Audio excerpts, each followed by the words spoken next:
شروع اللہ کے نام سے جو بڑا مہربان نہایت رحم والا ہے۔ ناظرین کرام السلام علیکم۔ نسل آدم کیسے چلی؟ کچھ لوگ کہتے ہیں کہ آدم علیہ السلام کی نسل بائی بہن کے ملاپ یعنی ازواج سے چلی۔ امام جعفر صادق علیہ السلام اس بارے میں کیا کہتے ہیں؟ امام جعفر صادق علیہ السلام نے کچھ لوگوں سے کہا کہ جو یہ کہتے ہیں کہ آدم علیہ السلام نے بھائی بہنوں کا آپس میں نکاح کیا تھا، وہ لوگ مجوسیوں کو تقویت پہنچا رہے ہیں، کیونکہ مجوسی مذہب میں بہنوں سے نکاح کرنا جائز ہے۔ پھر آپ علیہ السلام نے فرمایا کہ پہل آدم کو 2 بیٹے حابیل اور قابیل پیدا ہوئے، اور قابیل نے حابیل کو قتل کر دیا۔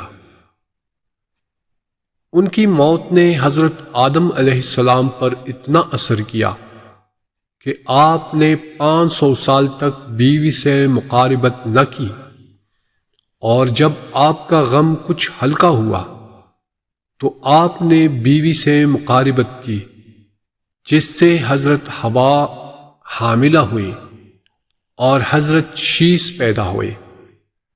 ان کی ولادت کے کچھ عرصہ بعد حضرت حوا کے ہاں یافس پیدا ہوا، اور جب آدم کے دونوں بیٹے جوان ہوئے تو آپ نے خدا سے ان کی شادی کی درخواست کی۔ چنانچہ اس دعا کے بعد اللہ تعالیٰ نے جمعرات کے دن عصر کے بعد جنت سے ایک حور نازل کی جس کا نام نزلہ تھا، اور خدا نے حکم دیا کہ وہ اس سے شیس کا نکاح کرے۔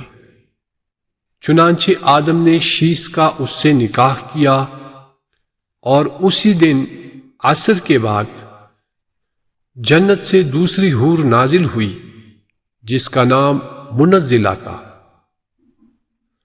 اللہ تعالیٰ نے آدم علیہ السلام کو حکم دیا کہ وہ اس سے یافس کا نکاح کرے۔ اس کے بعد شیس کو بیٹا ہوا اور یافس کے ہاں بیٹی ہوئی، اور جب شیس و یافس کی اولاد جمع ہوئی تو اللہ نے آدم علیہ السلام کو وحی کی کہ وہ ان دونوں کی آپس میں شادی کر دے، اور اس طرح نسل انسان دنیا میں چلی اور پھلی پھولی۔ زرارہ کہتے ہیں کہ کسی نے امام جعفر صادق علیہ السلام سے کہا کہ یہ فرمائے حضرت حوا کی تخلیق کیسے ہوئی، کیونکہ ہمارے پاس ایسے لوگ ہیں جو یہ کہتے ہیں کہ اللہ نے حضرت حوا کو حضرت آدم کی بائی پہلو سے پیدا کیا تھا۔ یہ سن کر آپ نے فرمایا خدا اس سے کہیں بلند و برتر ہے، اور وہ عاجز نہیں ہے کہ وہ آدم کی زوجہ کو اس کی پہلو سے پیدا کرے، اور یوں اعتراض کرنے والوں کو خام خواہ اعتراض کا موقع فراہم کرے۔ اور کوئی یہ کہے کہ آدم نے اپنے ایک حصہ سے نکاح کیا تھا، اللہ تعالیٰ نے آدم علیہ السلام کو مٹی سے پیدا کیا، پھر ان میں روح پھونکی اور ملائکہ سے ان کو سجدہ کرایا۔ اس کے بعد آدم علیہ السلام پر نیند طاری کی اور دوسرا انسان پیدا کیا، اور اسے پیدا کر کے آدم کے رانوں کے قریب لٹا دیا، اور خدا نے یہ اس لیے کیا تاکہ عورت مرد کے تابع رہے۔ حوا حرکت کرنے لگی، اس کی حرکت کی وجہ سے آدم کی آنکھ کھل گئی، اور آپ نے بیدار ہو کر اپنی جنس کا جوڑا دیکھا تو آپ یہ دیکھ کر حیران رہ گئے کہ وہ ان کی ہم شکل تھی، مگر صنف کا فرق تھا۔ حضرت آدم نے اس سے گفتگو کی تو اس نے ان کی زبان میں جواب دیا۔ حضرت آدم نے اس سے کہا کہ تو کون ہے؟ اس نے کہا میں بھی خدا کی مخلوق ہوں جیسا کہ تم دیکھ رہے ہو۔ حضرت آدم نے اللہ تعالیٰ سے عرض کیا خدایا یہ حسین مخلوق کون ہے؟ اس کا قرب مجھے اچھا لگتا ہے اور میری نگاہیں اسے دیکھ کر کھلتی نہیں۔ اللہ تعالیٰ نے فرمایا یہ میری کنیز حوا ہے، کیا تم چاہتے ہو کہ یہ تمہارے ساتھ رہیں اور تم سے انس و محبت کرے اور تو ان سے باتیں کرے اور تیرے احکام کی فرمان برداری کرے؟ حضرت آدم علیہ السلام نے عرض کیا کہ کیوں نہیں پروردگار، اس نعمت کے حصول پر میں پوری زندگی تیرا شکر اور تیری حمد بجا لاؤں گا۔ اللہ تعالیٰ نے فرمایا پھر تم مجھ سے اس کا رشتہ طلب کرو، یہ میری کنیز ہے اور تمہاری شہوانی ضروریات کی تکمیل کا ذریعہ ہے۔ پھر اللہ نے آدم میں جنسی شہوت پیدا کی۔ آدم علیہ السلام نے عرض کیا خدایا میں تجھ سے اس کا رشتہ طلب کرتا ہوں، تیری رضا کیا ہے؟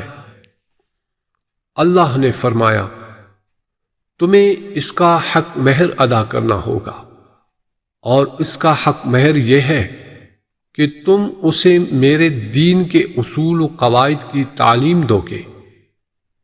آدم علیہ السلام نے عرض کیا خدایا مجھے یہ حق مہر منظور ہے۔ خدا نے فرمایا میں نے اسے تیری زوجیت میں دے دیا ہے۔ جب حوا آدم کی بیوی بن چکی تو آدم نے ان سے کہا کہ میرے پاس آؤ۔ حوا نے کہا نہیں، تم میرے پاس آؤ۔ اللہ تعالیٰ نے آدم کو حکم دیا کہ تم اس کے پاس جاؤ۔ چنانچہ آدم اٹھ کر اس کے پاس گئے۔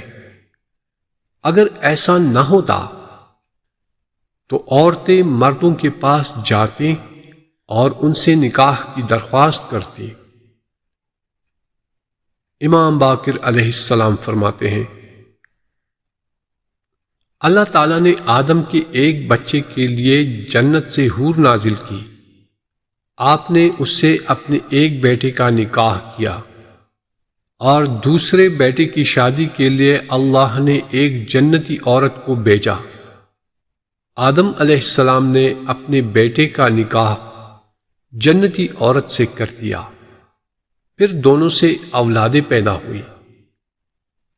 حضرت آدم کو خدا نے 4 بیٹے عطا کیے تھے اور ان کے نکاح کے لیے خدا نے جنت سے 4 حور نازل کیے۔ آدم کے بیٹوں کا ان سے نکاح ہوا، ان سے اولاد پیدا ہوئی۔